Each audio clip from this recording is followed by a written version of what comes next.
یہ جو رکاوٹیں ہیں عورت پر آنے جانے کے لحاظ سے، اس میں بھی مقصد اس کا تقدس ہے۔ 92 کلومیٹر کا سفر ایک طرف کا، اتنے سفر پہ عورت نکلنا چاہتی ہے تو سرکار فرماتے ہیں اب کافرہ اور مومنہ میں فرق یہ ہے، کافرہ پوری دنیا بھی گھوم آئے گی، لیکن جو مومنہ ہے اگر اس نے اتنے سفر پر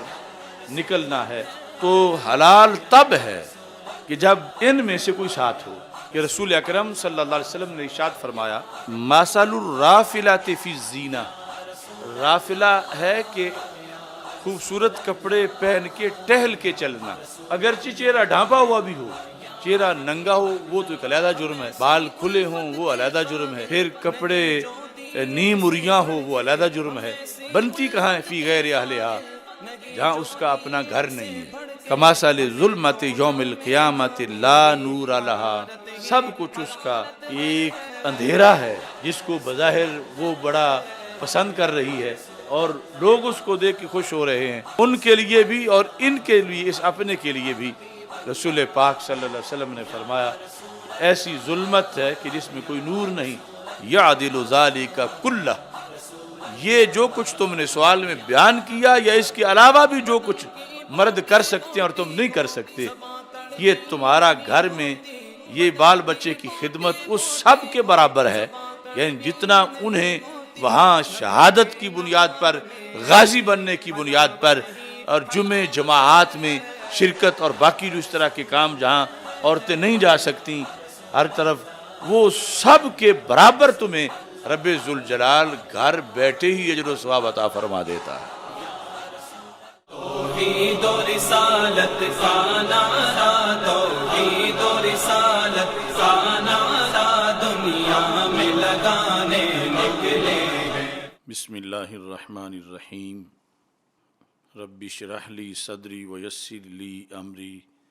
واحلل عقدۃ من لسانی یفقہوا قولی۔ رضیت باللہ ربا وبالاسلام دینا وبمحمد صلی اللہ علیہ وسلم نبیا ورسولا۔ اللہ اکبر، اللہ اکبر، اللہ اکبر، لبیک لبیک لبیک یا رسول اللہ صلی اللہ علیہ وسلم۔ الحمد للہ رب العالمین والصلاة والسلام علی خاتم النبیین سید الرسل و خاتم المعصومین وعلی آلہ واصحابہ اجمعین، اما بعد فاعوذ باللہ من الشیطان الرجیم، بسم اللہ الرحمن الرحیم، وعاشروہن بالمعروف، صدق اللہ العظیم وصدق رسولہ النبی الکریم الامین۔ ان اللہ وملائکتہ یصلون علی النبی یا ایہا الذین آمنوا صلوا علیہ وسلموا تسلیما۔ الصلاۃ والسلام علیک یا سیدی یا رسول اللہ وعلی آلک واصحابک یا حبیب اللہ۔ الصلاۃ والسلام علیک یا سیدی یا خاتم النبیین وعلی آلک واصحابک یا سیدی یا خاتم المعصومین۔ مولاي صل وسلم دائما ابدا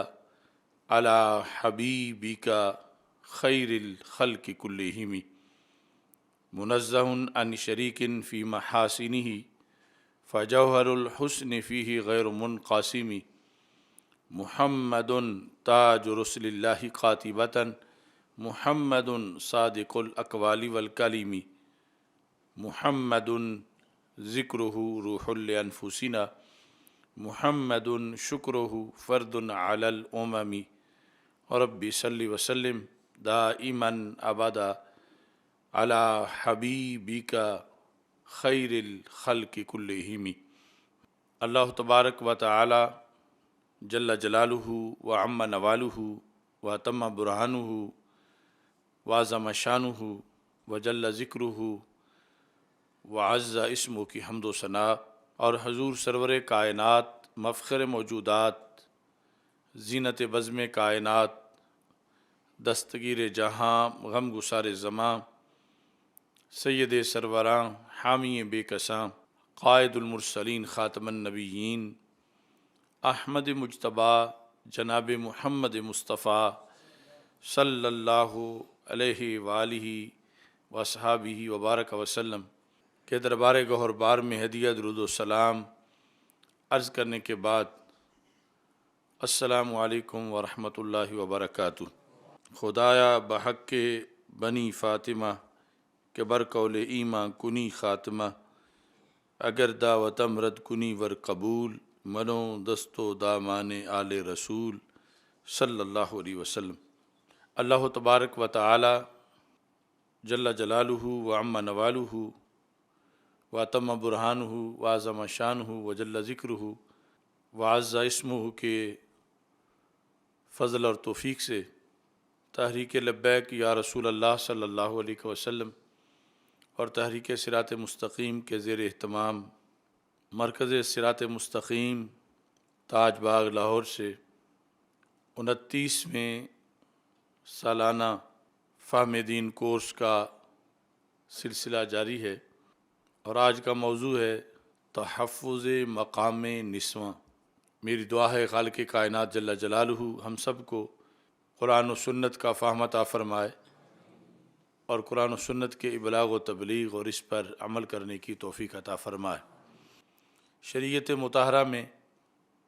دین کا نصف حصہ براہ راست خواتین اسلامی کے بارے میں ہے۔ اس بنیاد پر ہر فہم دین کورس میں ہم یہ کوشش کرتے آئے ہیں کہ ایک موضوع خصوصی طور پر خواتین کے بارے میں رکھا جائے۔ تو اس طرح جو 28 کورسز ہیں ان میں پہلے مختلف جہتوں سے مختلف موضوعات آ چکے ہیں، اور آج موضوع ہے تحفظ مقام نسواں۔ خواتین کے لحاظ سے قرآن و سنت میں جو احکام ہیں ان کا بنیادی مقصد خواتین کے مرتبہ و مقام کا تحفظ ہے۔ ویسٹ کی حیا باختہ عورتیں اور لبرل طبقہ پھر یہ پراپوگنڈا کرتا ہے وہی احکام جو شریعت میں خواتین کی بہتری کے لیے ہیں، تحفظ کے لیے ہے، ان کو ویسٹ کا میڈیا اور لبرل ٹولہ عورتوں پر ایک بوجھ اور ظلم بنا کے پیش کرتا ہے، جس کی وجہ سے پھر کچھ عورتیں گمراہ بھی ہو جاتی ہیں، کچھ مرد گمراہ ہو جاتے ہیں۔ لیکن جب دیکھا جائے تو جتنے بھی احکام ہیں ان احکام میں یا تو یہ پیش نظر ہے کہ عورتیں فضائل و کمالات میں آگے بڑھیں، اونچے منصب پہ پہنچیں جو اللہ کے قرب میں بلند مقام ہے، اور یا یہ اس میں پیش نظر ہے کہ عورت کا تقدس پامال نہ ہو، عورت کا عورت ہونا، یہ جو منصب ہے عورت کا، اس پہ آنچ نہ آئے۔ تو یہ دونوں چیزیں ہی حقیقت میں 100% عورت کی بہتری کے لیے ہیں، اور اس پر عورت کو اللہ کا شکر ادا کرنا چاہیے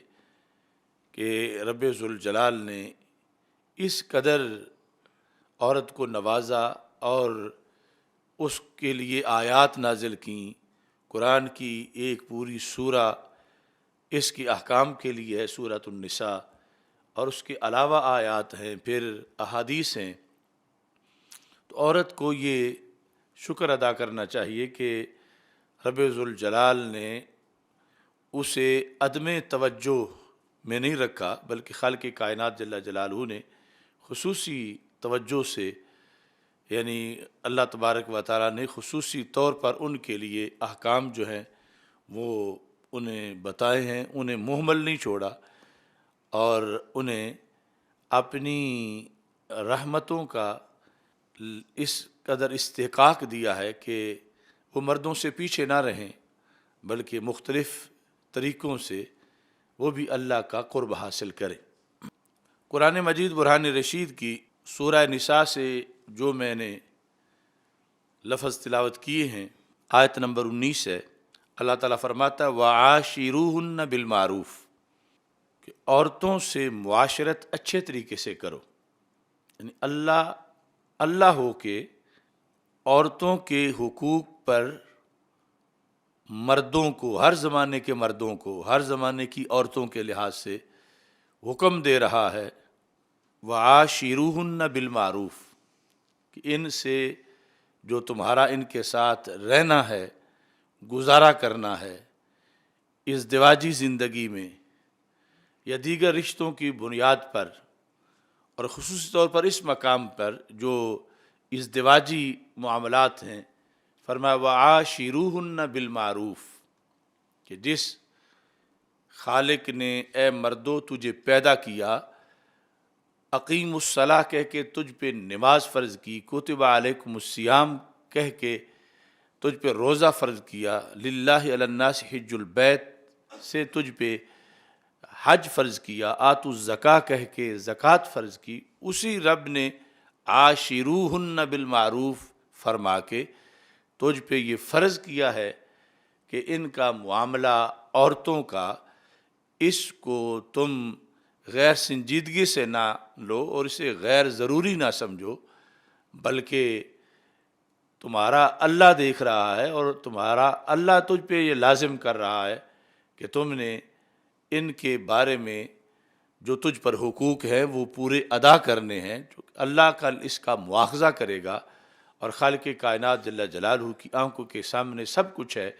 کہ تم ان پر کسی طرح بھی ظلم نہیں کر سکتے۔ معروف طریقے میں، یعنی عرف کے اندر، معاشرے میں جس طرح ان کے لیے حقوق ہیں، سہولتیں ہیں، ان سب چیزوں کا تم ان کے لیے خیال رکھو، اور خیال رکھنے میں یہ جذبہ رکھو کہ ہم حکم الہی مان رہے ہیں جس کے نتیجے میں ہمیں ثواب ملے گا۔ یعنی ایک ایسی چیزوں کا تصور دنیا داری میں ہے، اس کو لوگ یہ بھی کہہ سکتے ہیں کہ فلاں بندہ رن مرید ہے اور اس کام میں لگا ہوا ہے، لیکن یہاں حکم خداوندی ہے، اور جس نے یہ کرنا ہے اللہ کا حکم سمجھ کے، تو اس کو پھر بندگی کہا جائے گا، اطاعت کہا جائے گا، ثواب کہا جائے گا، اور یہ بندہ اللہ کا فرما بردار ہوگا کہ اللہ نے قرآن میں حکم دیا ہے اور اس نے اس حکم کو پیش نظر رکھتے ہوئے اس موضوع پر بھی اپنے رب کے فرمان کی پابندی کی ہے۔ اب اس کے ساتھ جو امکانی صورتحال تھی، بعض جگہ اللہ نے پھر اس کو بھی ڈسکس کیا اسی آیت میں ساتھ، فَإِن كَرِهْتُمُوهُنَّ، پس اگر تم انہیں ناپسند کرو، یعنی عورتوں کو جو تمہاری بیوی ہے یا بیویاں ہیں،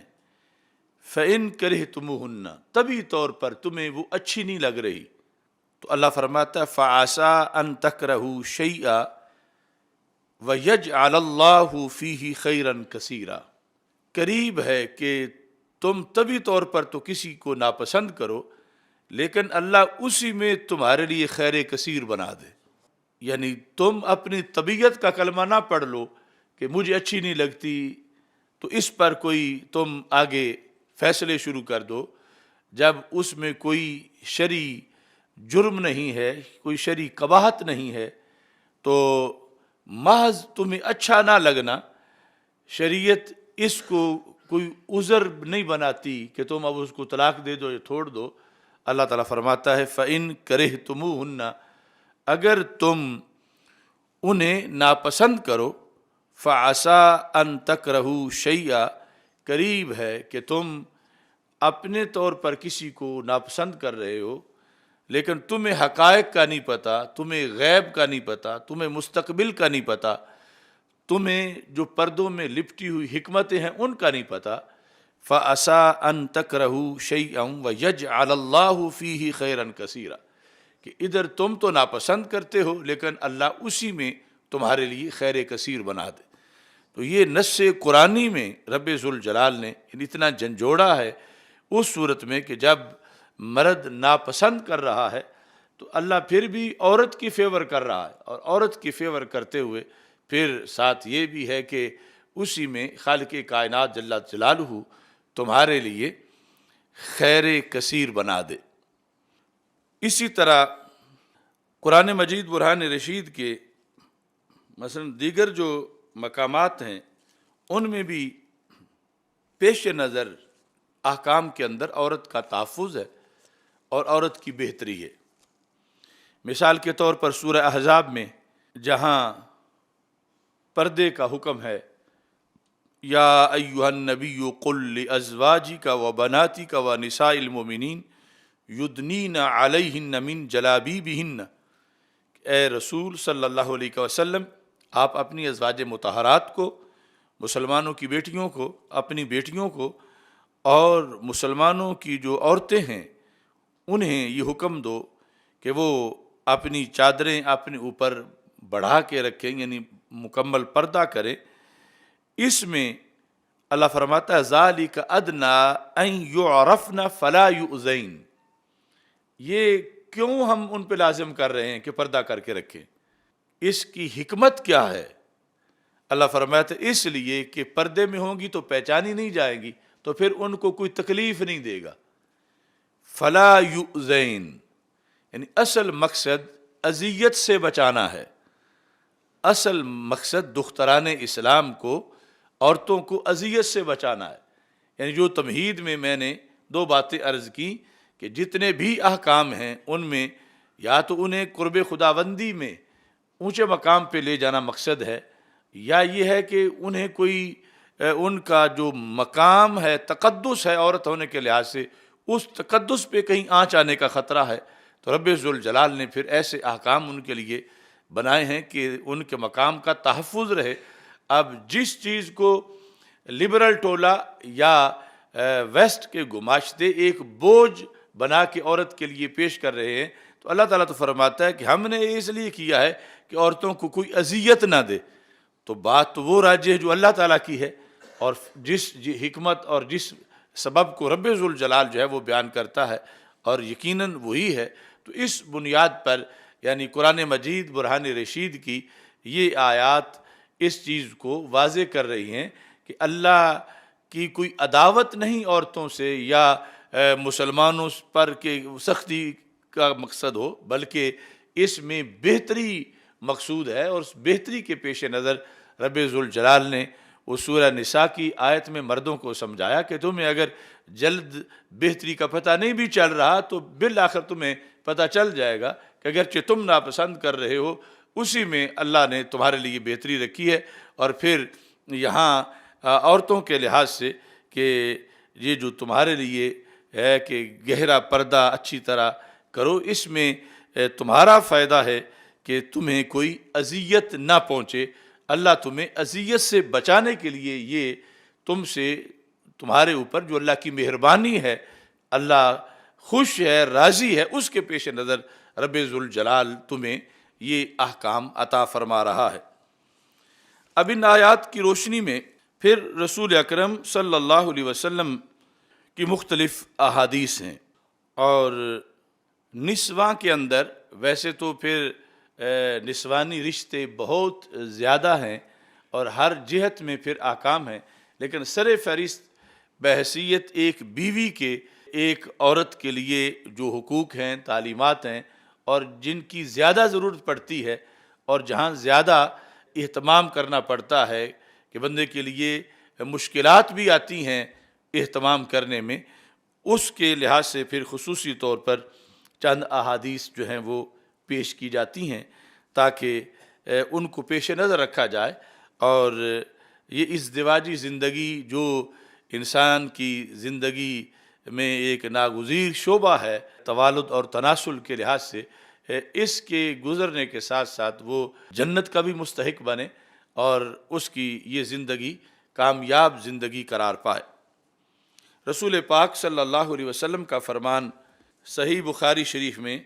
موجود ہے، جیسے اللہ فرما رہا ہے عاشروہن بالمعروف، کہ ان سے اچھی طرح معاشرت اچھے طریقے سے کرو۔ رسول پاک صلی اللہ علیہ وسلم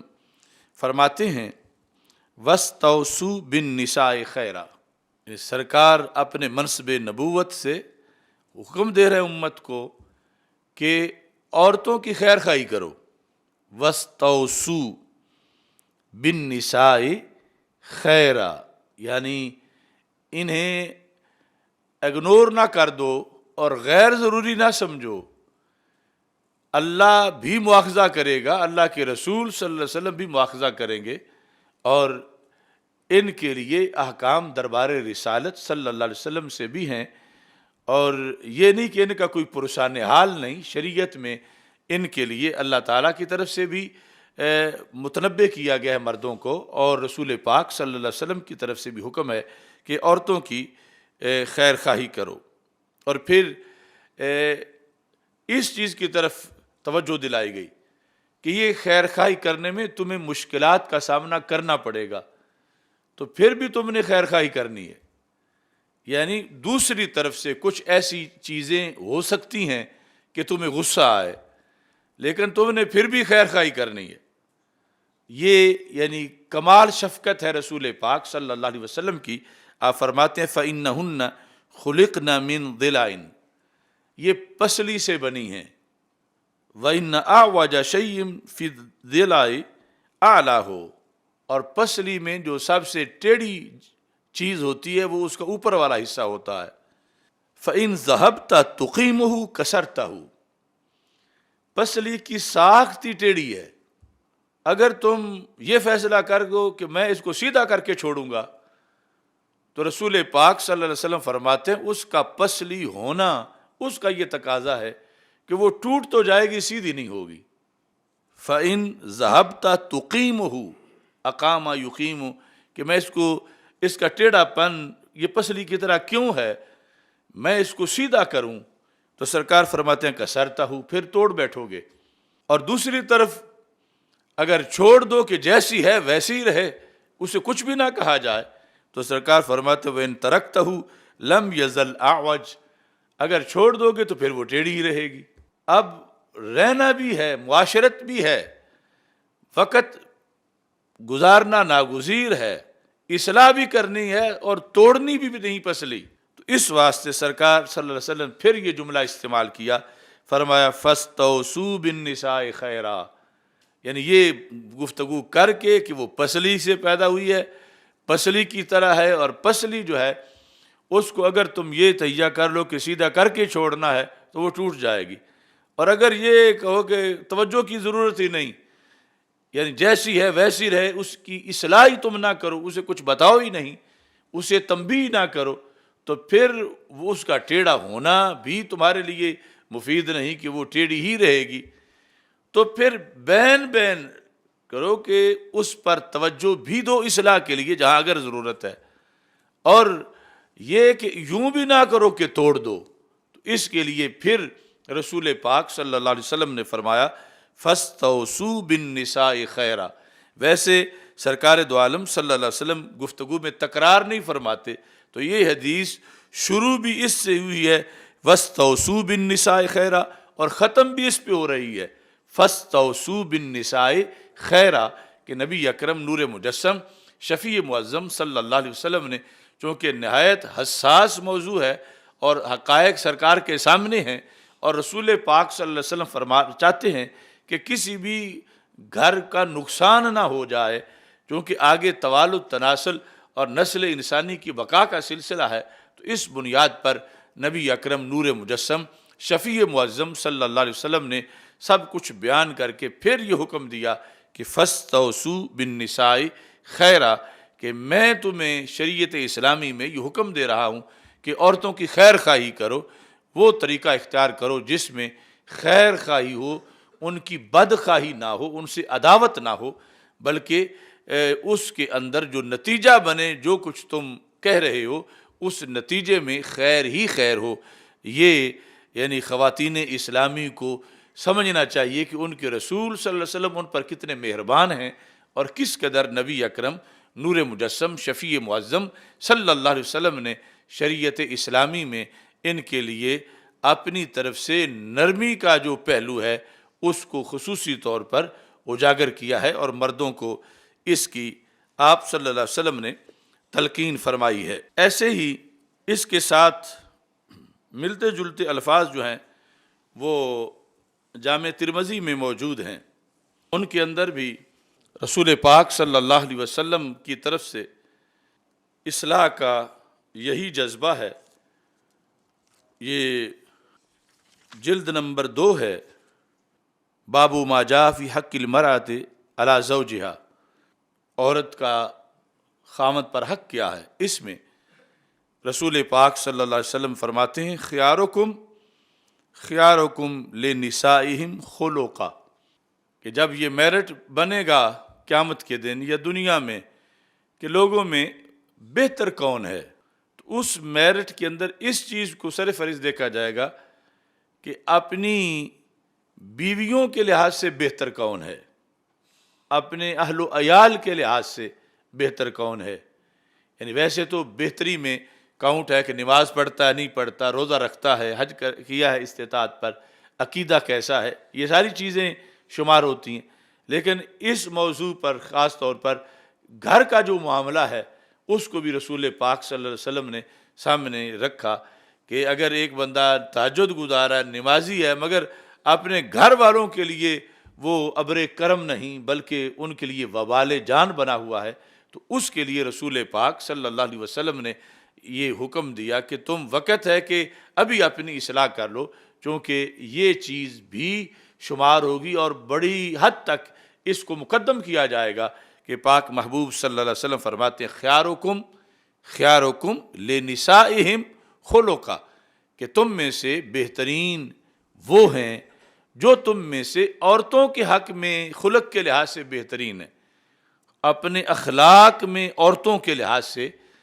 عورتوں پر سختی بے جا نہیں کرتے، شرعی تقاضے وہ تو اس کی ڈیوٹی ہے کہ وہ سمجھائے بتائے وہ پابندیاں ساری، لیکن یہ ہے کہ ان کے ساتھ بدخلقی اور بے جا سختی جو ہے وہ جائز نہیں ہے۔ رسول پاک صلی اللہ علیہ وسلم نے اپنی شریعت میں اس حقیقت کو واضح کیا۔ اور ایسے ہی جو حدیث نمبر 1163 ہے، اس میں نبی اکرم صلی اللہ علیہ وسلم کے الفاظ اس طرح ہیں الا خبردار واستوصوا بالنساء خیرا، عورتوں کے بارے میں خیر خواہی کرو، الا کہہ کر تنبیہ کر کے خبردار کیا۔ اور پھر رسول پاک صلی اللہ علیہ وسلم نے فرمایا الا ان لکم علی نسائکم حقا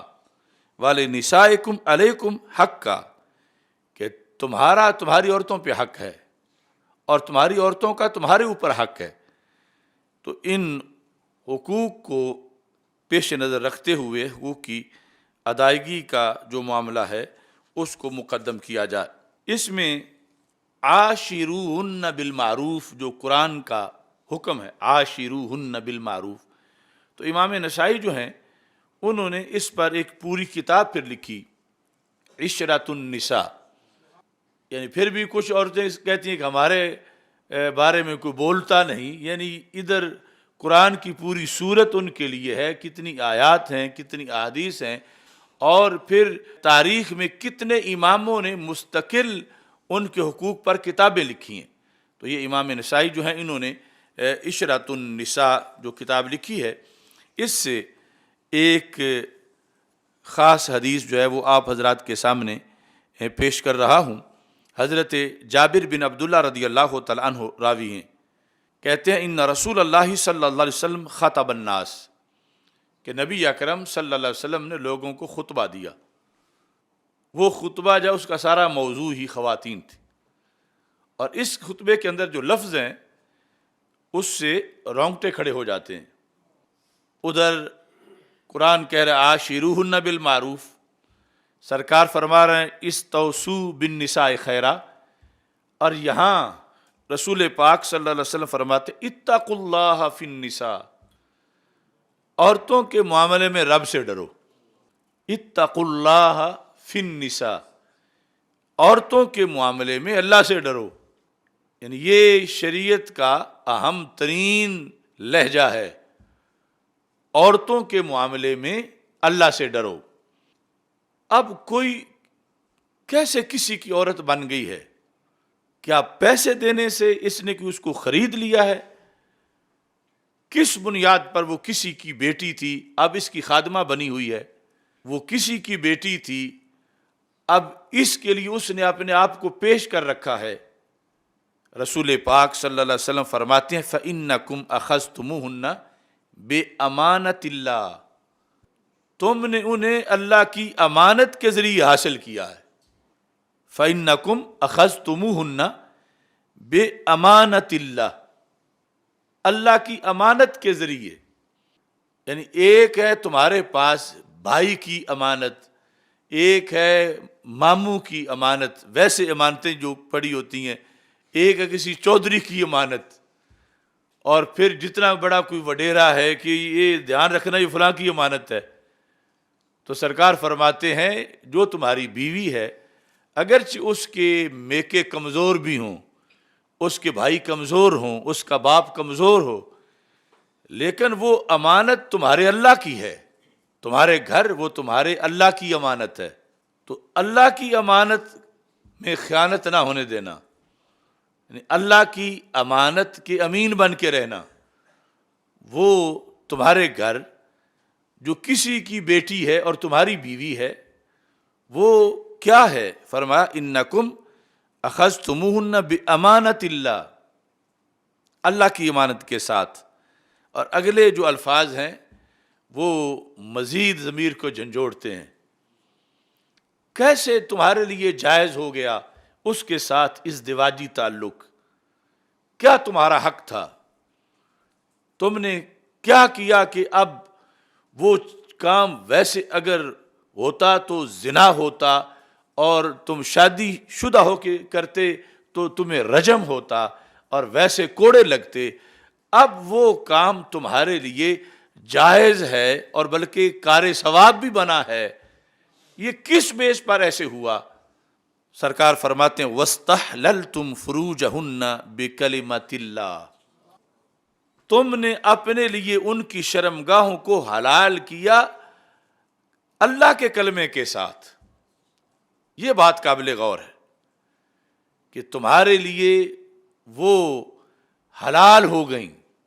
یہ نہیں کہ حق مار کی رقم نے بڑا کردار ادا کیا، کو کتنی بھی دے لے. سرکار فرماتے ہیں بکلمۃ اللہ، اللہ کے کلمے نے تمہارے لیے اس کو حلال کیا.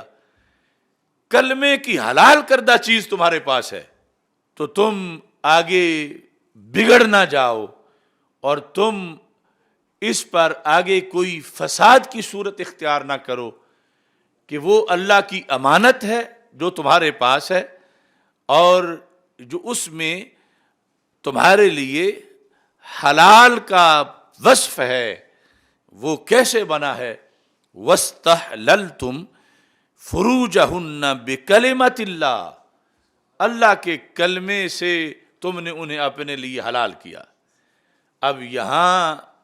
ایک جو غیر مسلم میاں بیوی ہیں اور مسلمان، ان کا واضح طور پر فرق ہے. اور پھر ادھر صرف دنیا داری ہے، ادھر پرہیزگاری ہے، اور اسی میں ہی جنت کی تیاری ہے. یعنی اسی بنیاد پر جو صحیح بخاری شریف میں ہے کہ رسول پاک صلی اللہ علیہ وسلم نے جب صدقے کی قسمیں بیان کی، صدقہ، اور صدقہ کا اسلام میں بڑا مقام ہے. الصدقۃ تطفئ غضب الرب، کا اللہ کے غصے کو بجھا دیتا ہے. اب اللہ کی ذات اور اس کا غصہ، لیکن صدقے کو یہ مقام حاصل ہے. الصدقۃ تطفئ غضب الرب. اب صدقے کی قسمیں بیان کرتے ہوئے ہمارے آقا صلی اللہ علیہ وسلم نے فرمایا کہ امر بالمعروف بھی صدقہ ہے، نہی عن المنکر بھی صدقہ ہے، اناڑی کو کوئی ہنر سکھا دینا صدقہ ہے، نیچے چھڑی گری ہو سوار کی اسے پکڑا دینا صدقہ ہے. فرمایا وفی بضع احدکم صدقہ، تمہاری شرمگاہوں میں بھی صدقہ ہے. یہ مومن کی شان ہے کہ اس کی ازدواجی زندگی اور نکاح شریعت کی روشنی میں جو ہوا، اس کے بعد ان میاں بیوی کا باہمی جو تعلق ہے اس کو سرکار صدقہ فرما رہے ہیں. یعنی اور صدقے کی شان پھر کتنی ہے. تو اس بنیاد پر نبی اکرم نور مجسم شفیع معظم صلی اللہ علیہ وسلم نے یہ جو مسلم خامند ہے اس کو سمجھایا، مسلم خامند کو تنبیہ کی، اور یہ کہ اس کو کوئی مال غنیمت سمجھ کے ایسا تم ان کے ساتھ رویہ نہ اختیار کرو یا جیسے کوئی لوٹی ہوئی چیز ہوتی ہے یا کسی نادار گھرانے کی ہے تو اسے تم کوئی اس طرح کی چیز سمجھ لو، کوئی جانور کی طرح. نہیں، یہ اللہ کے کلمے کی برکت ہے کہ جس کی وجہ سے یہ تمہارے لیے حلال ہوئی. اگر وہ کلمہ بیچ میں نہ آتا تو یہ کبھی بھی تمہارے لیے حلال نہ ہوتی. تو اس کلمے کو پیش نظر رکھو اور پھر اللہ کی امانت کو پیش نظر رکھو کہ رب ذوالجلال کی امانت سمجھ کے تم نے زندگی اس کے ساتھ گزارنی ہے. اور اللہ تعالیٰ فرماتا ہے کہ اگر تم ناپسند بھی کرو تو قریب ہے کہ اللہ اس میں تمہارے لیے خیر کثیر عطا کر دے. تو یہ سارے پہلو شریعت مطہرہ کے سامنے ہیں. نبی اکرم نور مجسم شفیع معظم صلی اللہ علیہ وسلم کا یہاں یہ پیغام ہے، اتقوا اللہ فی النساء، عورتوں کے مسئلے میں اللہ سے ڈرو. ایک تو یہ نا نماز کے معاملے میں اللہ سے ڈرو، پڑھا کرو، روزے کے معاملے میں اللہ سے ڈرو، حج کے معاملے میں اللہ سے ڈرو، عورتوں کے معاملے میں اللہ سے ڈرو کہ یہ بھی ایک مستقل تمہاری آزمائش ہے. اور یہ جس کے ساتھ تم نے زندگی کے کئی سال بسر کرنے ہیں، جس کے ساتھ جن کے ساتھ، اس کے بارے میں رب ذوالجلال نے کل مواخذہ کرنا ہے اور اس کا مکمل امتحان ہونے والا ہے. اس کے اندر یہ چیز بھی شریعت میں موجود ہے. امام ابن جوزی نے احکام النساء نامی کتاب جو لکھی تو اس کے اندر انہوں نے یہ لکھا، عورت کے لحاظ سے جو رسول پاک صلی اللہ علیہ وسلم نے اسے سمجھایا کہ تیرا مقام کیا ہے اور اس مقام کا تحفظ کیا ہے. اب کچھ تو حیا باختہ عورتیں آج یہ لفظ بولتی ہیں کہ یہ جو مرد حق ادا نہیں کر رہے اور یہ ہے وہ ہے، اور یہ لوگ کہتے ہیں انہوں نے بچے جننے والی مشینیں سمجھا ہوا ہے. اس طرح کے وہ ڈائلاگ بول جاتی ہیں. تو رسول پاک صلی اللہ علیہ وسلم نے اس کی کیسے وضاحت کی. اور یہ جو وصف ہے عورت کا، یہ اس کا عیب نہیں، یہ اس کی کمزوری نہیں، یہ اس کا ایک مقام پہ جا کے ایسا کردار ہے جو مجاہدوں کے جہاد سے بھی بڑا قرار پاتا ہے. اب کتنی سوچ بگڑ گئی، کنویں کو مینار اور مینار کو کنواں، کہ جس بیس پر عورت آ کر شہیدوں سے، مجاہدوں سے، غازیوں سے کردار میں کہیں آگے بڑھ جاتی ہے، ویسٹ اسے عیب بنا رہا ہے اور عورتوں کو باغی کرنا چاہتا ہے کہ تمہیں یہی سمجھا ہوا ہے. تو رسول پاک صلی اللہ علیہ وسلم کا یہ فرمان دہلوی کی جامع کبیر میں بھی ہے، الترغیب و ترہیب میں بھی ہے، اور یہاں احکام النساء جو ابن جوزی کی اس میں بھی ہے کہ حضرت عبداللہ بن عباس رضی اللہ تعالی عنہما ارشاد فرماتے ہیں کہ جاءت امرأۃ الی النبی صلی اللہ علیہ وسلم، ایک عورت صحابیہ رسول پاک صلی اللہ علیہ وسلم کے پاس حاضر ہوئیں. فقالت یا رسول اللہ صلی اللہ علیہ وسلم انا وافدۃ النساء الیک، میں عورتوں کی نمائندہ بن کے آئی ہوں، یعنی میں اکیلی نہیں، میں اس امت کی عورتوں کی ترجمان بن کے آئی ہوں، میں آواز ہوں عورتوں کی. جو کچھ میں بات کر رہی ہوں، اور انہوں نے پھر اپنے اس مقالے میں یہ بھی دعویٰ کر دیا کہ قیامت تک یہ میری بات جو عورت سنے گی کہ میں نے آپ سے کیا، وہ خوش ہوگی کہ میں نے اس کی نمائندگی کی ہے. آنا وافدۃ النساء الیک ما من امرأ تسمع مقالتی الی یوم القیامہ. جو بھی صدی آئے گی اور جس عورت کو بھی پتہ چلے گا کہ محبوب میں نے آپ سے آ کے یہ بات کی تھی عورتوں کی حق میں نمائندگی کرتے ہوئے، تو وہ عورت مجھے دعائیں دے گی کہ بڑی اچھی خاتون تھی جس نے سرکار دو عالم صلی اللہ علیہ وسلم کے پاس جا کر ہماری نمائندگی کی. ما من امرأ تسمع مقالتی الی یوم القیامہ الا سرھا ذالک. جو عورت بھی قیامت تک یہ میری گفتگو سنے گی وہ خوش ہوگی، اسے میری یہ گفتگو خوش کرے گی کہ میں نے کتنا اچھا موقع ڈھونڈا کہ میں نے آپ سے یہ ان کی بات کر لی. اگر یہ وقت گزر جاتا تو کون قیامت تک اگلی بات بتاتا جو محبوب آپ بتانے والے ہو، اور تو کوئی واحی کا دروازہ پھر بند ہو جاتا، کسی کی یہ اتھارٹی نہیں تھی کہ وہ صاحب شریعت ہوتا. آپ سے جو میں کہہ رہی ہوں یہ جو بھی سنے گی خاتون وہ خوش ہوگی کہ میں نے بڑا موقع پر جا کر عورتوں کی نمائندگی کی اور ان کا بڑا مسئلہ حل کروایا. کہتی ہیں اور پھر وہ چونکہ صحابیات ساری پڑھی لکھی ہوتی تھیں تو انہوں نے بڑی تمہید سے گفتگو کی. ایک تو یہ ہے نا کہ آج کی یہ معاذ اللہ میرا جسم میری مرضی والی برابری کرتی ہیں کہ ہم اور مرد برابر ہیں اور یہ ہے وہ ہے، لیکن وہاں تقدس، طہارت اور علم، معرفت، دربار رسالت میں شرم و حیا کے ساتھ کہنے لگیں اللہ رب الرجال والنساء، کہ اللہ صرف مردوں کا اللہ نہیں، اللہ مردوں کا بھی رب ہے، عورتوں کا بھی رب ہے. اللہ رب الرجال والنساء، یعنی ہم ایسی نہیں کوئی کہ ہمارا کوئی حصہ ہی نہیں. رب مردوں کا رب ہے تو عورتوں کا بھی رب ہے. اللہ رب الرجال والنساء. اور کہتی ہیں وآدم ابو الرجال والنساء، حضرت آدم علیہ السلام جو ہیں وہ صرف مردوں کے باپ نہیں، عورتوں کے باپ بھی ہیں. یعنی اس عظیم صحابیہ کی افکار دیکھو تمہید میں، اللہ جو ہے وہ مردوں کا بھی رب ہے اور عورتوں کا بھی رب ہے، اور حضرت آدم علیہ السلام مردوں کے بھی باپ ہیں اور عورتوں کے بھی باپ ہیں.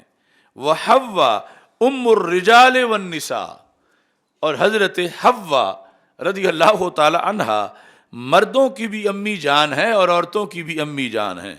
اور پھر کہتے ہیں وَأَنْتَ يَا رسول اللہ صلی اللہ علیہ وسلم إِلَى الرِّجَالِ وَالنِّسَاءِ. آپ صرف مردوں کے رسول نہیں محبوب، آپ مردوں کے بھی رسول ہیں اور عورتوں کے بھی رسول ہیں. اب یہ جامع تمہید بیان کی اور اس کے بعد کہتی ہیں کتب اللہ الجہاد علی الرجال، کہ مردوں کے لیے کچھ چانسز ایسے ہیں جو ہمارے لیے نہیں، فضائل پانے میں، اللہ کے قرب میں آگے بڑھنے میں ان کے لیے ہیں، ہمارے لیے وہ ایسے نہیں. کتب اللہ الجہاد علی الرجال، کہ جہاد رب نے صرف مردوں پہ فرض کیا ہے فرضیت کی بنیاد پر. اگرچہ دختران اسلام جہاد میں شریک ہوتی رہیں اور پھر مریضوں کو، زخمیوں کو پانی پلانا، پٹی کرنا، اس طرح کے وہ آگے حوالہ بھی دیتی ہیں، لیکن اصل بحثیت ایک فرضیت کے جو شعبہ ہے وہ مردوں کا ہے. کہ کتب اللہ الجہاد علی الرجال، مردوں پر جہاد اللہ نے فرض کیا. تو پھر فَإِنِ اسْتُشْهِدُوا كَانُوا أَحْيَاءَ عِنْدَ رَبِّهِمْ يُرْزَقُونَ. ان کی بڑی موج ہے، اگر شہید ہو جائیں تو پھر بھی زندہ ہیں، اگر یہ جہاد میں شہید ہو جائیں زندہ رہتے ہیں اور اللہ کے ہاں ان کو رزق ملتا ہے. عِنْدَ رَبِّهِمْ يُرْزَقُونَ. وَإِن مَاتُوا، اگر وہ فوت ہوں ویسے، یعنی جنگ میں تو غازی بنے، بعد میں تبھی موت جو ہے اس میں، تو کہتی ہیں واقع اجرم اللہ، پھر بھی ان کا اجر اللہ کے ہاں ثابت ہوا. یعنی دونوں صورتوں میں شہید ہو جائیں، شہادت کی زندگی ہو یا غازی ہونے کی حیثیت میں، دونوں صورتوں میں ان کے لیے بڑے رحمت کے خزانے ہیں اور بہت کچھ ان کو ملتا ہے. وَإِن رَاجَعُوا، تیسری شک بھی بنائی، یعنی ایک ہے میدان جنگ میں شہید ہو جانا دشمنوں کے ہاتھوں، ایک ہے میدان جنگ میں ویسے تبھی موت پہ دنیا سے چلے جانا، ایک ہے صحیح سلامت واپس آنا. وَإِن رَاجَعُوا آجَرَهُمُ اللَّهُ، اگر صحیح سلامت واپس آ جائیں اللہ پھر بھی ان کو، غازیوں کو، مجاہدوں کو اجر دیتا ہے. وَنَحْنُ النِّسَاء، اور ہم جو عورتیں ہیں، نقوم علی المرضى، ہماری ڈیوٹی، یعنی اگر اجازت ہمیں کوئی دے بھی جانے کی تو ہماری جہاد میں یہ ڈیوٹی ہوتی ہے کہ ہم نے مریضوں کا خیال رکھنا ہے. وَنُدَاوِي الْجَرْحَى، اور جو زخمی ہیں ان کو دوائی دینی ہے. یعنی اصل ڈیوٹی کے لحاظ سے، اگرچہ اس میں یعنی آتے جاتے ایسا موقع آ سکتا ہے کہ یہ تلوار سے کسی کافر کو قتل بھی کر دیں یا ان کے ہاتھوں شہید بھی ہو جائیں، مگر وہ گھٹ چانس ہے. ویسے یعنی اس حد تک کہا کہ ہمیں فما لنا من الآخرہ، تو ہمیں آخرت میں کیا ملے گا؟ یہ ہے اس وقت کی عورت کی فکر، اور آج کی عورت کی، یعنی یہ جو میرا جسم میری مرضی والی ہے، یعنی یہ جو کوئی ڈھونڈتی پھر رہی ہے، ادھر وہ یہ کہ مرد ان کے لیے جہاد ہے، ہمارے لیے بھی ویسے ہی ہونا چاہیے، ہمیں بھی ویسے ہی اجر و ثواب ملے۔ ہمیں یہ گھاٹا پہنچ رہا ہے کہ ہمارے لیے کیا ہوگا، ہم تو ثانوی حیثیت کی خدمت کر سکتی ہیں، اور یوں جو جہاد میں واضح طور پر جو فرضیت ہے جہاد کی وہ تو مردوں کے اوپر ہے، ہمیں کیا ملے گا؟ قال رسول اللہ صلی اللہ علیہ وسلم، میرے کریم سے گر قطرہ کسی نے مانگا، دریا بہا دیے ہیں، دربے بہا دیے ہیں۔ سرکار دو عالم صلی اللہ علیہ وسلم نے فرمایا، یا وافدۃ النساء، اے عورتوں کی ترجمان، عورتوں کی نمائندہ، وافدہ، ابلغی من لقیت من النساء، تو جس عورت کو بھی ملے میری طرف سے جا کے بتا دے اس کو کہ ہم نے تمہیں محروم نہیں رکھا، اور یہ تمہیں کیوں سوچ آئی کہ تمہارے لیے کیا ہے۔ ابلغی من لقیت من النساء، جسے بھی تو ملے جا کے بتا دینا، کیا ان طاعت الزوج واعترافا بحقہ یعدل ذلک کلہ، کہ تمہارا صرف ایک کام کہ اپنے خاوند کی جائز خدمت تم گھر میں بیٹھی کرتی رہو، ان سارے جہادوں کے برابر ہے۔ یعنی یہ خاتون خانہ ہونا، بچوں کے کپڑے دھونا، بچوں کا کھانا پکانا، بچوں کی ماں ہونا، یہ جو گھر کے اندر جو کام کاج ہے، یعنی جسے آج بھی کوئی نہیں سمجھا جاتا کہ یہ کوئی بہت بڑا کردار ہے، قومی کردار ہے، یا بہت بڑا یہ اس ملت کے کاموں کے اندر حصہ ڈال رہی ہیں، سمجھا جاتا ہے اپنا گھر ہی ہے، اپنے بچے ہی ہیں، اپنے خاوند کے کپڑے دھوتی ہے تو کیا ہے۔ تو رسول پاک صلی اللہ علیہ وسلم نے فرمایا کہ شریعت مطہرہ میں جو تباعل ہے، یعنی یہ دوسری جگہ حدیث میں لفظ استعمال کیے گئے کہ تمہارا کیا، فرما طاعت الزوج، تمہاری طرف سے تمہارے زوج کی جو فرما برداری ہے، واعترافا بحقی، اور اس کے حق کا اعتراف کرنا، یہ کام جو تم گھر میں بیٹھ کے اس کی خدمت کر رہی ہو، یعدل ذالک کلہ، یہ جو کچھ تم نے سوال میں بیان کیا یا اس کے علاوہ بھی جو کچھ مرد کر سکتے ہیں اور تم نہیں کر سکتے، یہ تمہارا گھر میں یہ بال بچے کی خدمت اس سب کے برابر ہے، یعنی جتنا انہیں وہاں شہادت کی بنیاد پر، غازی بننے کی بنیاد پر، اور جمعے جماعات میں شرکت اور باقی جو اس طرح کے کام جہاں عورتیں نہیں جا سکتیں ہر طرف، وہ سب کے برابر تمہیں رب ذوالجلال گھر بیٹھے ہی اجر و ثواب عطا فرما دیتا ہے۔ اس بنیاد پر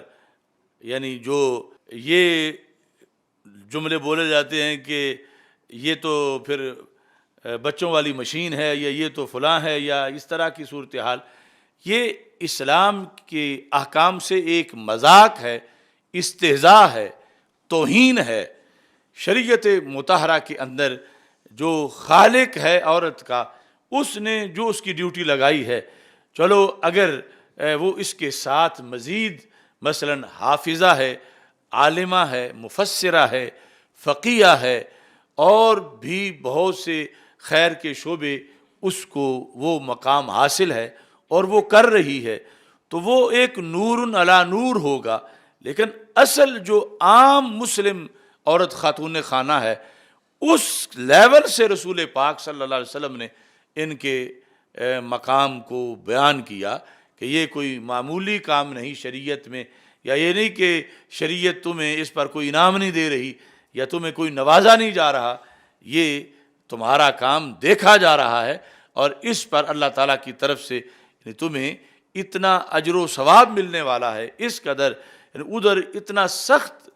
شدید کردار ہے، بڑا مشکل، اور ادھر گھر کے اندر ہی رہ کے تم نے یہ کام کاج کرنا ہے، لیکن شریعت کی ڈیوٹی سمجھ کے کہ اللہ کے کلمے سے تم اس کے لیے حلال ہوئی ہو اور اس کے بعد وہ تیرا خامند ہے اور تم نے اس کی خدمت کرنی ہے، تو رب ذوالجلال اسی کلمے کی عظمت کی بنیاد پر تجھے اتنا ثواب دے رہا ہے کہ تو پیسوں کی بکی ہوئی نہیں ہے، نہ تو کسی کی لونڈی ہے، نہ تو کسی کی خادمہ ہے، بلکہ تو کلمے کا ایک تحفہ ہے اور اس کی بنیاد پر تو نے اپنا خامد سمجھ کے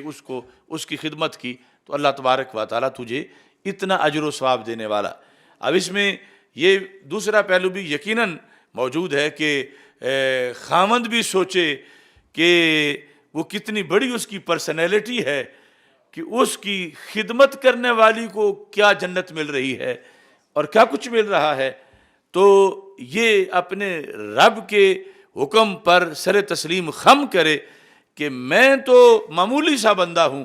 اور میں کوئی اطاعت گزار نہیں، میں کوئی نیکوکار نہیں، لیکن رب میرا کتنا مہربان ہے کہ اس نے جو مجھے روٹی پکا کے دیتی اس کے لیے اتنا انعام رکھا ہوا ہے، جو مجھے کپڑے دھو کے دیتی اس کے لیے اتنا انعام رکھا ہوا ہے، تو میں کتنا ناشکرہ ہوں اگر یہ سب کچھ وصول کر کے پھر میں اللہ کی بندگی نہیں کرتا اور پھر میں اللہ کے ذکر کو بھول جاتا ہوں۔ تو اس بیس پر یعنی مرد جس کی خدمت پر ادھر عورت کو اتنا نوازا جا رہا ہے، تو یہ جو مخدوم ہے جناب مخدوم صاحب، ان کو بھی سوچنا چاہیے۔ اب مخدوم ضروری نہیں کہ وہ کوئی مفکر اسلام ہے تو پھر ہی مخدوم ہے، کہ وہ کوئی شیخ طریقت یا شیخ الحدیث ہے۔ مخدوم تو وہ بھی ہے نا جو چھابڑی لگانے والا ہے، اپنی بیوی کا تو مخدوم ہے، خواہ وہ چارہ کاٹتا ہے، خواہ وہ راما ہے، خواہ وہ کاما ہے، خواہ وہ پھجا ہے، لیکن اپنی بیوی کا تو وہ مخدوم ہے لفظ اللہ کی بنیاد پر، اور اس کی بیوی کو بھی یہ سب کچھ ملے گا اس کی خدمت کی بنیاد پر۔ یہ نہیں کہ شیخ الحدیث کی بیوی کو تو ملے گا اور یہ جو راما گاما ہے یعنی کسب حلال کرنے والا ڈاکو چور نہیں ہے، عام سادہ مسلمان ہے، پڑھا لکھا نہیں ہے، اس کی بیوی جو اس کی خدمت کر رہی ہے دین سمجھ کے، اس بیوی کو بھی تو یہ ثواب ملنا ہے غازیوں والا، شہیدوں والا۔ تو اس بندے کو پھر مرد کو خامد کو بھی یہ سوچنا چاہیے کہ اسلام نوازتا کتنا ہے اور اسلام میں کس حد تک یہ اعزاز ہے انسان کے لیے، کسی دین میں سوچا بھی نہیں جا سکتا، کسی فلسفے کے اندر، اور کوئی جو ہیومن رائٹس کے دعوے دار ہیں وہاں یہ تصور بھی نہیں کیا جا سکتا کہ جو عظمتیں اسلام نے عطا کی ہیں اور یہاں تحفظ مقام نسواں کے لحاظ سے جو رسول پاک صلی اللہ علیہ وسلم نے ان عظمتوں کو اس مقام پہ اجاگر کیا ہے۔ ایسے ہی نبی اکرم نور مجسم شفیع معظم صلی اللہ علیہ وسلم کے جو اقدامات ہیں شریعت میں، تھوڑے سے آگے بیان کرتے ہیں کہ وہ شریعت کی سختیاں نہیں ہیں، اصل میں قیمتی چیز کا لحاظ زیادہ ہوتا ہے، قیمتی چیز کے حفاظت کے سیکورٹی کے تقاضے زیادہ ہوتے ہیں۔ تو رسول اکرم نور مجسم شفیع معظم صلی اللہ علیہ وسلم نے صحابہ کرام رضی اللہ تعالی عنہم کو اس سلسلہ میں احکام دیے۔ ابو داؤد شریف میں یہ حدیث شریف موجود ہے، اور یہ بھی جو میں ایک اصطلاح بولتا ہوں خطبات ختم نبوت، کہ رسول پاک صلی اللہ علیہ وسلم کے 10,000 سے زائد خطاب ختم نبوت کے بارے میں ہے، یعنی باقی انبیاء گفتگو کرتے تھے اس وقت کے حالات کے لحاظ سے جو کرنٹ ایشوز ہوتے تھے، اور ان کا یہ ہوتا تھا کہ بعد والے حالات بھی اور ہوں گے، نبی بھی اور ہوں گے، وہ خود سنبھالیں گے، لیکن سرکار دو عالم صلی اللہ علیہ وسلم کو پتہ تھا کہ میں آخری نبی ہوں، تو بعد والے حالات کا معاملہ بھی میں نے کلیئر کرنا ہے۔ تو ہمارے آقا صلی اللہ علیہ وسلم کا یہ فرمان سنو۔ حضرت عبداللہ بن عمر رضی اللہ تعالیٰ عنہ روایت کرتے ہیں، ہمارے آقا صلی اللہ علیہ وسلم نے ارشاد فرما انہا ستفتح لکم ارض العجم، صحابہ ایک زمانہ آئے گا تمہارے لیے عجم کی زمین فتح کر دی جائے گی، یعنی سب سے بڑا عجم تو یہ بر صغیر ہے، ایران، اور آگے یہ، یعنی اس کی فتح کی خبر سرکار نے پہلے دی ہوئی تھی، اور یہ بریلوی ہی شوق سے بیان کر سکتا ہے، جو کہتے ہیں کہ کل کی خبر نہیں، وہ کیسے جشن منائیں اس پر۔ فرما انہا ستفتح لکم ارض العجم، تمہارے لیے عجم کی زمین فتح کر دی جائے گی. یعنی سرکار کے جو تصورات تھے بڑے وسیع تھے. یہ نہیں کہ گھٹن میں یہاں دین رہے گا، نہیں، عرب فتح ہوگا، عجم فتح ہوگا. تو جب فتح کے بعد وہاں کے حالات ہیں ان کے بارے میں بھی سرکار نے چاہا کہ میں رہنمائی کر جاؤں. تو کیا ہوگا؟ فرمایا وَسَتَجِدُونَ فِيهَا بُيُوتًا. وہاں جب عجم فتح ہوگا نا تو وہاں کچھ نئی طرز کے بھی چھوٹے چھوٹے کمرے بنے ہوں گے جو یہاں نہیں ہوتے عرب میں. کیسے؟ فرمایا یقال لها الحمامات. انہیں حمام کہا جائے گا. کہ عجم فتح ہوگا، عجم کے اندر ایسے بیوت بھی ہوں گے، یعنی کمرے کہ جو ان کی بولی میں وہ ان کو حمام کہیں گے، جو اب تک ہم کہتے ہیں حمامات جمع ہے. تو سرکار دو عالم صلی اللہ علیہ وسلم نے فرمایا فلا يدخلنها الرجال الا بالعذر. اگر مردوں کو وہاں داخل ہونا پڑے نا، مسلمان مردوں کو، تو تہ بند باندھ کے داخل ہوں. کیونکہ جو پرانا کلچر تھا حمامات کا، وہ یہ سارے ننگے بیٹھ جاتے تھے، پھٹے لگے ہوتے تھے اور اس طرح کر کے. فرمایا اس طرح کے بیوت ہوں گے، ان کو حمامات کہا جائے گا. تو مرد مسلمان اگر وہاں داخل ہوں تو وہ تہبند باندھ کے داخل ہوں، ننگے نہ داخل ہوں. وَمْنَعُوهَا النِّسَاءَ.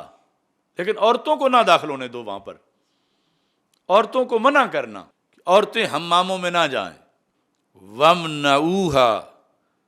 النِّسَاءَ إِلَّا مَرِيضَةً أَوْ نُفَسَاءَ. ہاں کہیں ایسی صورتحال کوئی بن جائے کہ کوئی مریضہ عورت ہے اور مجبوراً اسے وہاں قضائے حاجت کے لیے یا کسی کام جانا پڑ رہا ہے یا نفاس والی ہے، تو پھر دو صورتوں میں وہ جا سکتی ہے. ورنہ عورتوں کے تقدس کا یہ مسئلہ ہے کہ انہیں حماموں میں مت داخل ہونے دینا. کروڑوں سلام ہو نگاہ نبوت کو. آپ نے یہ جو مستقبل میں ایک فرضی صورتحال آپ کے لحاظ سے تو یقینی تھی کہ ایسا ہونا ہے، اور یہ نہیں چھوڑا کہ ہونا ہے تو پھر اس وقت کے مفتی فیصلہ کر لیں گے کہ کیا کرنا ہے کیا نہیں کرنا. تو رسول پاک صلی اللہ علیہ وسلم مردوں کو بھی بتا کے گئے اور عورتوں کے لحاظ سے بھی کہ دین دیا. اور یہ ہے کہ وما كان لمؤمن ولا مؤمنة اذا قضى الله ورسوله امرا ان يكون لهم الخيرة من امرهم. کسی مومن مرد یا عورت کو حق نہیں پہنچتا کہ جب اللہ کا حکم آ جائے اور اللہ کے رسول علیہ السلام کا حکم آ جائے تو آگے یہ اپنی رائے پیش کرے. اگر مومن ہے تو اپنی رائے نہیں پیش کر سکتا. تو رسول پاک صلی اللہ علیہ وسلم نے فیصلہ کر دیا کہ عورتوں کو تم نے حماموں میں نہیں جانے دینا. یہ ان کا تقدس ہے، ان کا مقام ہے. اب یہ یعنی جو بھی پابندیاں لگائی گئیں وہ ان کے اس بیس پر کہ ان کی شان بڑی ہے، ان کا مرتبہ بڑا ہے، یہ نسل انسانی کا راز ہیں، یہ مستقبل کے تقدس کے سرچشمے ہیں، یہ مستقبل کی روشنی کے چراغ ہیں. ان کے ذریعے سے آگے بڑے بڑے امام، صالحین اور پرہیزگار اور لیڈر دنیا کو میسر آئیں گے، اور ان میں کسی طرح کی آلودگی نہیں آنی چاہیے. اس بنیاد پر نبی اکرم نور مجسم شفیع معظم صلی اللہ علیہ وسلم نے یعنی ایک تو ہے کہ جو مسئلہ سامنے پڑا ہوا ہو تو حل فرمائیں. کئی سال بعد جا کے جو فتوحات ہونی تھی، جو مسائل پیش آنے تھے، اتنا اہم سمجھا نبی اکرم صلی اللہ علیہ وسلم نے اس سلسلہ میں کہ یہ بھی مکمل اپنی طرف سے ہدایات عطا فرمائی ہیں. اس کے ساتھ پھر عمومی طور پر یہ دونوں میاں بیوی ان کو پھر ایک دوسرے کے لحاظ سے معاون بنایا گیا نیکی میں. اس میں بھی مقصد یہ تھا کہ کوئی بھی اجڑے نقصان دوسرے کا ہوگا تو ان کو معاون رکھا گیا. اور رسول پاک صلی اللہ علیہ وسلم کا یہ فرمان ابو داؤد شریف میں ہے، جلد نمبر 1 صفحہ نمبر 390. حضرت ابو ہریرہ رضی اللہ تعالیٰ عنہ روایت کرتے ہیں رحم اللہ رجلا قام من اللیل. رحم کرے اللہ اس بندے پر. یہ خاص لوگ ہیں جن کے لیے سرکار پہلے دعا مانگ کے گئے ہیں، یعنی بعد میں کام کریں گے تو یہ مصداق بن جائیں گے. کیونکہ اب تو ہو نہیں سکتا نئے سرے سے جا کے کوئی کہے ظاہری حیات کے لحاظ سے جو اس طرح کا حکم تھا، ورنہ تو سرکار آج بھی زندہ و تابندہ ہیں، لیکن وہ ایسی صورتحال بنا کے گئے کہ دعا پہلے مانگ دی ہے، اب آگے کسی نے بعد میں تھوڑی سی کوشش کرنی ہے، اس نے مستحق بن جانا ہے۔ رحم اللہ رجلا، اللہ اس بندے پہ رحم کرے۔ اب یہ جتنے شادی شدہ لوگ ہیں ان سب کا یہ نصاب ہے۔ قام من اللیل، رات کو اٹھا، فصلی، پس اس نے نماز پڑھی، وایقظ امرأتہ، اور اپنی بیوی کو بھی جگایا۔ اب یہ بھی ہو سکتا ہے کہ جگانے پہ وہ نہ جاگے، اگر تو جاگ جائے، سرکار فرماتے ہیں، وہ دوسری حدیث ہے، اذا ایقظ الرجل اہلہ من اللیل فصلیا، کہ جب مرد نے اپنی بیوی کو جگایا نماز کے لیے اور دونوں نے پڑھ لی، اور صلی رکعتین جمیع کتبا فی الذاکرین والذاکرات، وہ لکھے گئے کہ اس گھر میں ذاکرین رہتے ہیں، یہ منعوس لفظیوں کے ذاکرین نہیں، یعنی وہ جو حقیقی اللہ کے ہاں جن کا مقام و مرتبہ ہے۔ کتبا فی الذاکرین والذاکرات، اور اگر خامند نے نماز پڑھ لی، بیوی کو جگایا، وہ جاگی نہیں، تو رسول پاک صلی اللہ علیہ وسلم فرماتے ہیں فَإِنْ أَبَتْ، اگر اس نے جاگنے سے انکار کیا، یعنی انکار کا یہ مطلب نہیں ضروری کہ زبان سے کہے کہ میں نہیں جاگتی، یعنی اس نے جگایا، وہ نیند گہری ہے، وہ ابھی اٹھی نہیں ہے، تو سرکار فرماتے ہیں نادھا فی وجہ الماء، تو اس نے پانی اس کے چہرے پہ چھڑکا، خامد نے اپنی بیوی کے چہرے پر پانی چھڑکا، اس صورت میں کہ جگانے سے پہلے زبان سے جگانے سے ہلانے سے جاگی نہیں، اس نے اس کے چہرے پر پانی چھڑکا، تو سرکار فرماتے ہیں اس کی نیند اکھڑی اور اس نے بھی نماز پڑھ لی، تو دونوں ہی اللہ کی رحمت کے مستحق بن گئے۔ یہ دین ہے ہمارا، یہ ہے ایک فیملی اسلام میں۔ رحم اللہ رجلا، سرکار فرما رہے اللہ اس پہ رحم کرے، اللہ اس پہ رحم کرے، یعنی استادوں کی دعائیں، پیروں کی دعائیں، بزرگوں کی دعائیں، ان سے کروڑ درجہ بڑی دعا ہے سرکار مدینہ صلی اللہ علیہ وسلم کی، اور یہ چھوٹا سا کام کرنے سے سرکار خوش کتنے، رحم اللہ رجلا، اللہ اس بندے پہ رحم کرے۔ قام من اللیل، جو رات کے وقت اٹھا، فصلی، نماز پڑھی، وایقظ امرأتہ، اور اپنی بیوی کو بھی جگایا۔ یہ ہر لفظ میں حکمت ہے، یعنی بیوی کے ادھر حقوق ہیں، تو یہ نہیں کہ جگانے سے ڈرتا رہے، یعنی ایسا مرعوب بھی نہ ہو جائے کہ میں نے اگر یہ ڈرایا تو پتہ نہیں آگے یہ کیا کرے۔ فصلی وایقظ امرأتہ فَإِنْ أَبَتْ، اگر وہ نہ جاگی، نادھا فی وجہ الماء، اس طرح پانی چھڑکنا جو ہے اس کو نادھا کہتے ہیں، اس نے اس کے چہرے پر پانی چھڑکا۔ آگے پھر عبارت ساری معذوف ہے کہ وہ بھی اٹھ گئی، یا اس کو تو کم از کم رحم کا کوٹا مل گیا کہ اس نے سوئی چنی چھوڑی کہ سوئی ہے تو سوئی رہے، پہلے ویسے جگایا اور پھر پانی چھڑکا۔ تو یہ ضروری نہیں کہ یہی جاگے، کبھی یہ ہے کہ وہ بختاں والی جاگ جائے اور یہ سویا ہوا ہو، تو سرکار فرماتے ہیں کہ رحم اللہ امرأتن، اللہ اس عورت پہ رحم کرے، قامت من اللیل، جو رات کو اٹھ بیٹھی، فصلت، اس نے نماز پڑھ لی، وایقظت زوجہا، اور اپنے مخدوم صاحب کو اس نے جگایا۔ کوئی بھی تھکا ہارا دن کی محنت کیا ہوا، کوئی مزدور، کوئی کسان، کوئی بھی، یعنی جو اس کا خاوند ہے اس کو اس نے جگایا۔ سرکار فرماتے ہیں فَإِنْ أَبَى، اگر وہ آگے سے نہیں جاگا،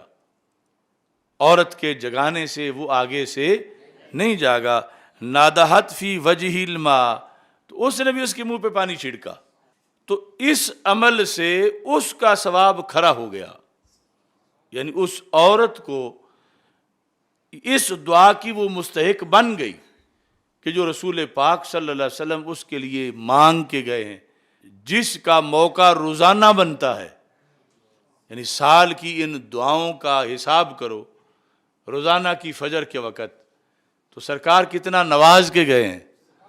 یعنی ہر اگرچہ چھوٹا سا گھر ہے، کسی مزدور کا ہے، کسان کا ہے، کوئی ہے، لیکن وہاں یا مرد یہ عمل کر رہا ہے یا عورت یہ عمل کر رہی ہے، تو مرد بھی نوازا جائے گا اور عورت بھی نوازی جائے گی. اور نبی اکرم نور مجسم شفیع معظم صلی اللہ علیہ وسلم کا اس سے مقصد کیا ہے؟ اب جب مرد چھینٹے اس پہ ڈال رہا ہے تو اس میں بھی بھلا مرد کا بھی ہے اور بھلا اس عورت کا بھی ہے. یعنی یہ نہیں کہ شریعت ٹھنڈک میں اس پہ پانی ڈلوا رہی ہے، اس کا فائدہ کیا ہو سکتا ہے. یہ شریعت کا فیصلہ بھی کرم بالائے کرم ہے اور نور علی نور ہے. اور یہاں بھی تحفظ مقام نسواں ہے کہ اگر ایسے ہی رہے گی اور سورج طلوع ہو جائے گا تو پھر شیطان اس کے کانوں میں پیشاب کر جائے گا. یعنی اگرچہ کوئی ہاتھ لگا کے دیکھے نظر نہ آئے، لیکن سرکار نے تو فرما دیا ہے کہ وہ ایمان بالغیب کے تقاضے پر اسے ماننا پڑے گا. اور یہ اتنی نحوست ہوگی سارے دن کے لیے. اور اگر یہ کام کیا جاتا ہے جو شریعت مطہرہ کے اندر موجود ہے تو پھر دونوں کو اس پر اللہ کے فضل سے اتنا کچھ مل رہا ہے. تو یہ ہماری شریعت کا حسن ہے جس کی بنیاد پر ان چیزوں پہ جب عمل کیا جاتا ہے تو خالق کائنات جل جلالہ اپنی طرف سے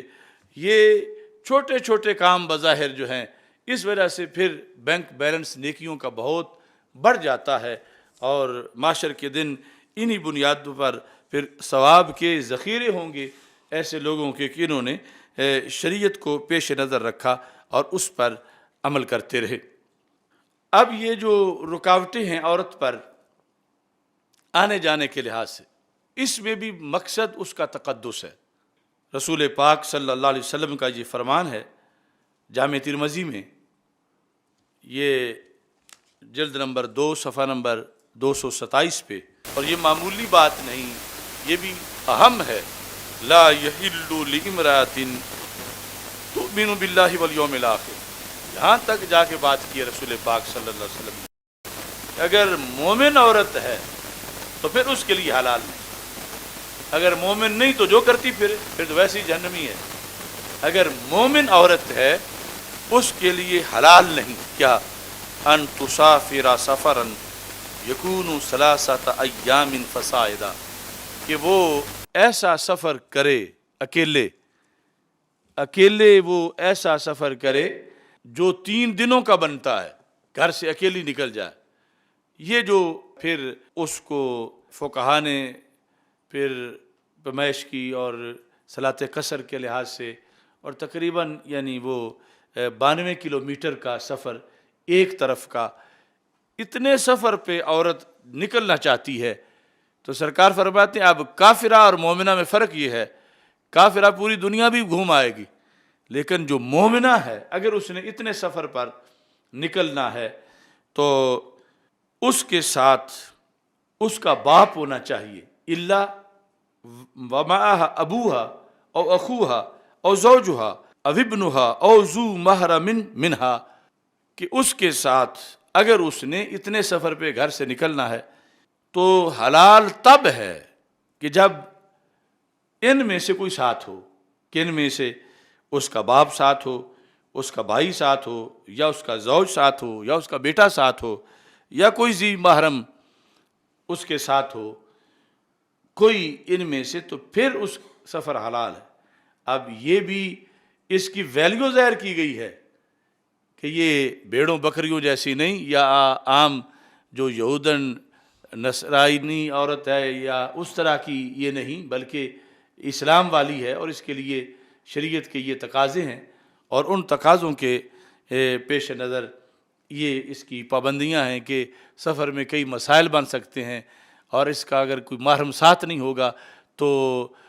اس کے دوائی کے یا فوت ہو جائے، تدفین کے یا اس طرح کے معاملات میں پھر اس کا تقدس جو ہے وہ پامال ہو جائے گا. تو شریعت نے یہ بھی جو پابندی لگائی وہ اس کے بلند رتبے کی بنیاد پہ پابندی لگائی. یہ موضوع تو بہت طویل ہے، آج کے اس سیشن میں اس کو مختصر کرتے ہیں اور آخری حدیث جامع ترمذی سے ہی پیش کر کے اپنی گفتگو ختم کرتا ہوں۔ یہ جو بے پردگی ہے، عریانی ہے، فحاشی ہے، نہایت اہم حدیث رسول پاک صلی اللہ علیہ وسلم کی عریانی فحاشی کے خلاف حضرت میمونہ رضی اللہ تعالی عنہا، میمونہ بنت سعد جو کہ رسول پاک صلی اللہ علیہ وسلم کی خادمہ تھیں، وہ کہتی ہیں کہ رسول اکرم صلی اللہ علیہ وسلم نے ارشاد فرمایا مثل الرافلۃ فی الزینہ، رافلہ ہے کہ خوبصورت کپڑے پہن کے ٹہل کے چلنا، یہ ہے رافلہ، زیور یا کپڑے خوبصورت پہن کے ٹہل کے چلنا، اگرچہ چہرہ ڈھانپا ہوا بھی ہو، چہرہ ننگا ہو وہ تو ایک علیحدہ جرم ہے، بال کھلے ہوں وہ علیحدہ جرم ہے، پھر کپڑے نیم اریاں ہو وہ علیحدہ جرم ہے۔ یہ صورتحال ہے کہ کپڑے اگرچہ مکمل ہوں لیکن چلنے میں جذبہ نمائش ہے کہ وہ زینت میں رافلہ بنتی ہے۔ بنتی کہاں ہے؟ فی غیر اہلہا، جہاں اس کا اپنا گھر نہیں ہے، غیر اہلہا، گلی ہے، بازار ہے، دکان ہے، کوئی ہال ہے، کوئی میلہ ہے، مسجد ہے، کوئی جگہ ہے اپنے گھر سے ہٹ کے، وہاں وہ زینت میں اپنے کپڑوں میں ٹہلتی ہے۔ کمثل ظلمۃ یوم القیامۃ لا نور لہا، یہ سب کچھ اس کا ایک اندھیرا ہے جس کو بظاہر وہ بڑا پسند کر رہی ہے اور انجوائے کر رہی ہے اور لوگ اس کو دیکھ کے خوش ہو رہے ہیں، ان کے لیے بھی اور ان کے لیے، اس اپنے کے لیے بھی رسول پاک صلی اللہ علیہ وسلم نے فرمایا کہ ایسی ظلمت ہے کہ جس میں کوئی نور نہیں، یعنی تاکید کے طور پر کہ فقط اندھیرا ہے، فقط اندھیرا ہے۔ یعنی یہ عورت اس طرح کی فیشن والی، یہ سب یعنی یہ اندھیروں میں ڈوبی ہوئی ہیں، ان کو کوئی نور میسر نہیں۔ نور کے لحاظ سے سرکار نے یہ پابندی لگائی کہ ان کا تحفظ ہو، ان کو نور ملے، اور اس نور کی بنیاد پر پھر قیامت کے دن بھی ان کے لیے نور ہو۔ تو یہ آج کا موضوع ہے، جو ایک ایک لفظ قرآن و سنت سے، یہ احادیث ہمارے لیے، ہم سب کے لیے مشعل راہ ہے۔ رب ذوالجلال ہمیں اس پر مکمل عمل کی توفیق عطا فرمائے اور یہ پیغام آگے پہنچانے کی توفیق عطا فرمائے، اور بالخصوص دختران اسلام کو اس کا مبلغہ بنائے، اور وہ یہ سمجھیں کہ جس رسول صلی اللہ علیہ وسلم کی عشق میں وہ نعتیں پڑھتی ہیں اور ان کی محبت میں تلاوت کرتی ہیں، نعتیں کرتی ہیں، یہ ان کا حکم ہے۔ اگر ان چیزوں سے یہ بغاوت کریں گی، کروڑ نعتیں پڑھیں، سرکار راضی نہیں ہوں گے، سرکار کے احکام پر عمل کریں گی تو پھر رسول پاک صلی اللہ علیہ وسلم راضی ہے، پھر نعت پڑھنے کا بھی فائدہ ہے، پھر محفل میلاد کا بھی فائدہ ہے۔ اور اگر جس طرح اب شروع ہو چکی ہیں عریانی فحاشی والی محفل نعت عورتوں کی اور محفل میلاد، تو یہ یعنی ایک شدید ترین وبال ہے ان کے لیے بھی اور معاشرے کے لیے بھی۔ یہ ان عورتوں کو اور ایسے لوگ جو اس طرح کی ورائٹی لا رہے ہیں ان کو خوف خدا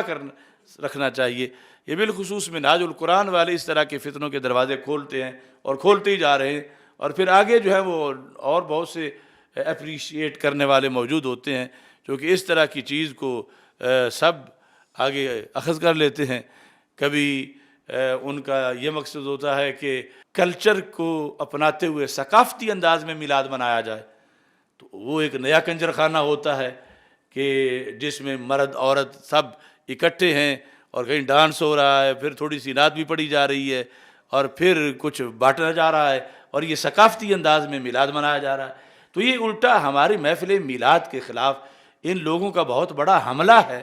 اور ایک ایسا موقع انگلی اٹھانے کا کہ جس کا پھر جواب دینا بڑا مشکل ہے۔ تو اللہ تبارک و تعالی ان سب لوگوں کو، ہم سب کو ہدایت عطا فرمائے، اور خالق کائنات جل جلالہ ہمیں دین متین کے جو اصلی اصول ہیں ان پر قائم رہنے کی توفیق عطا فرمائے۔ اللہ تعالی ہم سب کا حامی و ناصر ہو۔ وآخر دعوانا الحمد للہ رب العالمین۔